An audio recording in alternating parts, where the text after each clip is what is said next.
ગઈકાલે સાંજે સોશિયલ મીડિયાના એક પ્લેટફોર્મ પર જે છે એક વિડીયો વાયરલ થયો હતો. તો તે વિડીયો વાયરલના અનુસંધાને જે છે તે વિડીયોની અંદર જે છે ગ્રાહક દ્વારા જે છે એક કેક અને બીજી પેકિંગવાળી વસ્તુઓ જે છે નાણાવટી ચોક પાસે અતુલ બેકરી આવેલ છે તેની અંદરથી મંગાવવામાં આવેલી હતી.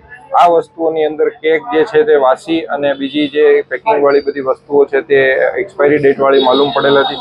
તો ગ્રાહક દ્વારા જે છે ફરિયાદ કરવામાં આવી હતી. તેના અનુસંધાને હાલ રાજકોટ મહાનગરપાલિકાની ફૂડ વિભાગની ટીમ દ્વારા જે છે હાલ ચેકિંગ હાથ ધરવામાં આવી રહ્યું છે. અને આપ જોઈ શકો છો કે આ બેકરીની અંદર આપ જે કંઈ પણ અહીંયા વાસી કે અખાદ્ય માલુમ પડશે તો તેનો આપણે સ્થળ પર જ નાશ કરવામાં આવશે. અને કેક અને બીજી બધી વસ્તુઓના જે છે નમૂના લેવાની પણ કાર્યવાહી હાથ ધરવામાં આવી રહી છે. અને જે છે આ બેકરીની રાજકોટમાં પણ અલગ અલગ બીજી બ્રાન્ચો આવેલી હોય તો તે બ્રાન્ચોની અંદર પણ ચેકિંગ હાથ ધરવામાં આવશે. હાલ જે છે અમારી ટીમ દ્વારા જે છે ચેકિંગ કરવામાં આવી રહ્યું છે. અને હાલ એવું શંકાસ્પદ કોઈ વસ્તુ અત્યારે મળી આવેલ નથી, પરંતુ ચેકિંગ ચાલુ જ છે. તો જે છે કોઈ પણ વસ્તુ એવી મળી આવશે તો તેમને સ્થળ પર નાશ પણ કરવામાં આવશે. શંકાસ્પદ એટલે કે એક્સપાયરી ડેટ વાળી કે બીજી કોઈ પણ વસ્તુઓ મળે છે તો જે છે તેમનો સ્થળ પર નાશ કરવામાં આવે છે.